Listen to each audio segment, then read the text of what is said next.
Hi Vinyl Community, Mike here, and today's video is my response to a video from Rob Walker, Let the Music Play. Now Rob had the absolutely brilliant idea of, instead of concentrating on the music, why not have a look at the album covers for a change? So what he did is he showed 10 illustrated album covers, that is albums that don't have photographs on the covers. So I've seen a couple of other responses to this that came up this morning, both by good friends of mine in the vinyl community. One was from Michael, Ricefield Records, and the other was from Simon, Vinyl Dale, and they both had sort of brilliant choices. So I hope I can match up to what they did. So there we go. First one, Vashti Bunyan, Just Another Diamond Day. This is a lost classic of English folk music, and as you can see, it's a very sort of rustic picture on the cover.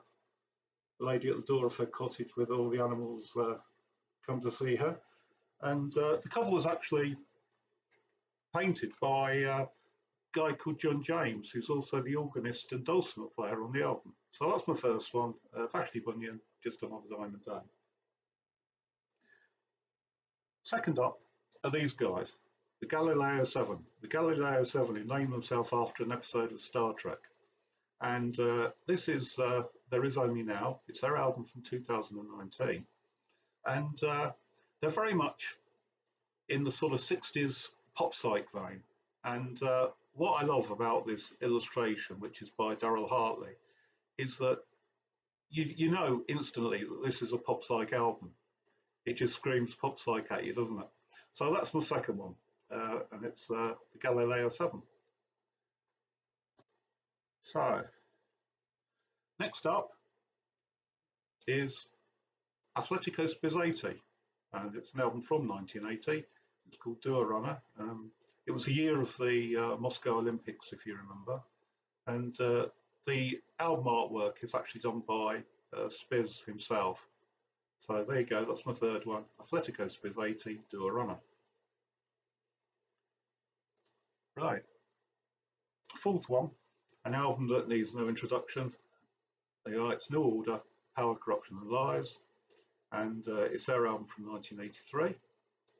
And the album cover design is by Peter Saville, although the illustration on the front cover is not by Peter Saville. What happened is that Peter Saville was at the National Gallery, and he picked up a postcard of this painting. It's called A Basket of Roses, and it's by Henri Fantin Latour.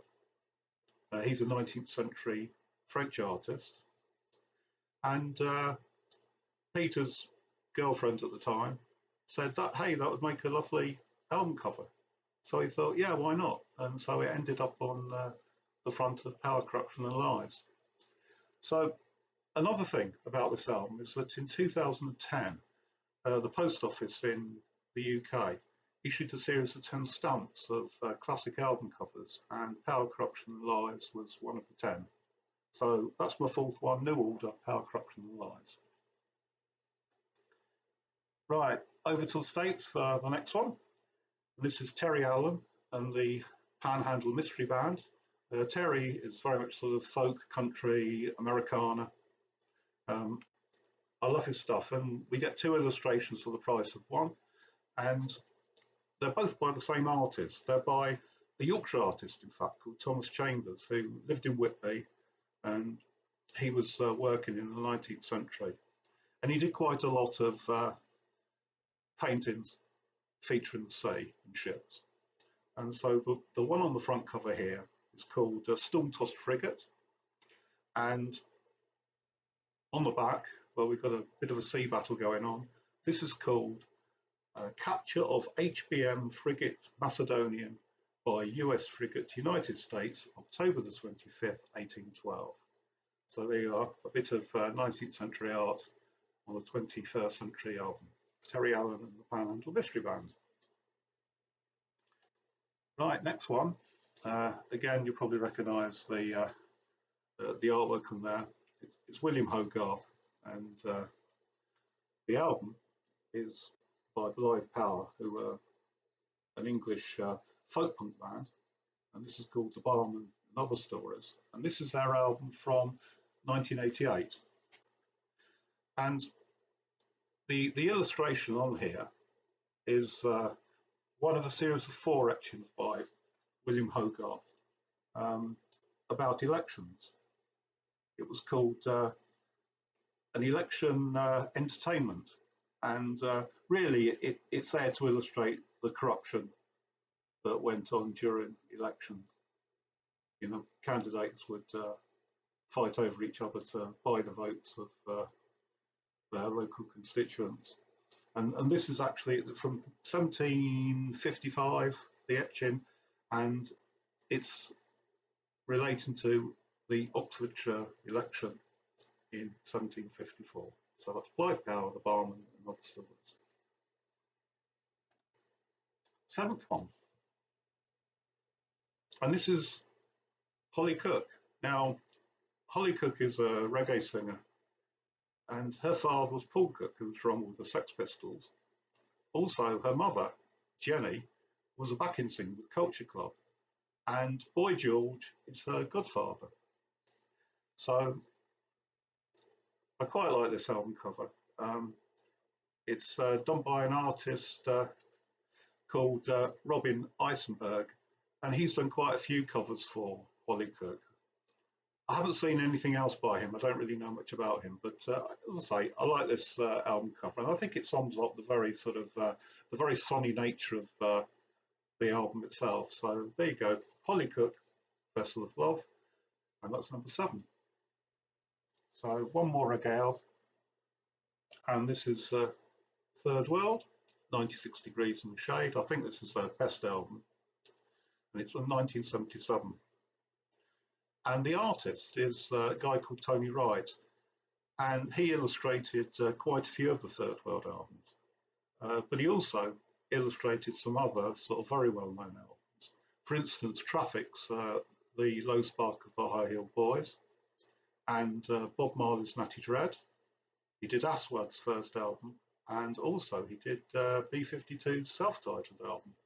So there you go, that's Third World, 96 Degrees in the Shade. 2 to go. Number 9, Vice Squad, punk band from Bristol, No Cause for Concern. And this album was released in 1981, and this was the year of the Tox death and Brixton riots, amongst others.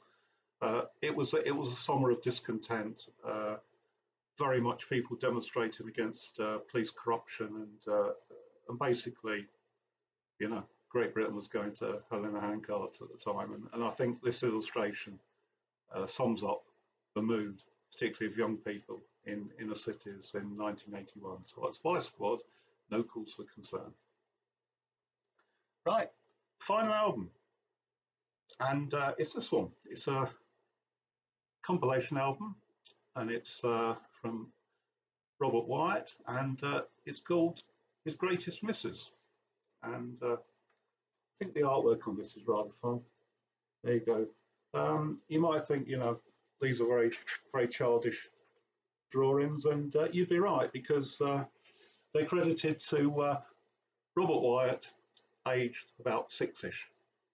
So on this album, there's a single from Robert Wyatt called Shipbuilding, and I'd just like to show you that as well, because it's got a fantastic cover. So this is it, and it was released in 1982, and it folds out. The whole single folds out. I'll take the there you go. You've got a picture here of some people involved in shipyard work, and the picture actually comes from a series of paintings by Stanley Spencer, and it's his shipyard paintings. And in fact, this single came with 4 different covers. Say this one is a man and a woman with tarpaulins, it's called, and also known as riggers too. But there's 3 other covers, as well as I think the original cover was some Riveters, and they're all by Stanley Spencer, part of his sort of series. So that's my album covers plus one bonus single. I hope you enjoyed it, and do go over, have a look at Rob's original video, and also check out Simon and Michael and their videos as well. So if you think it's great, have a go yourself, because I really enjoy doing this. So until next time, bye.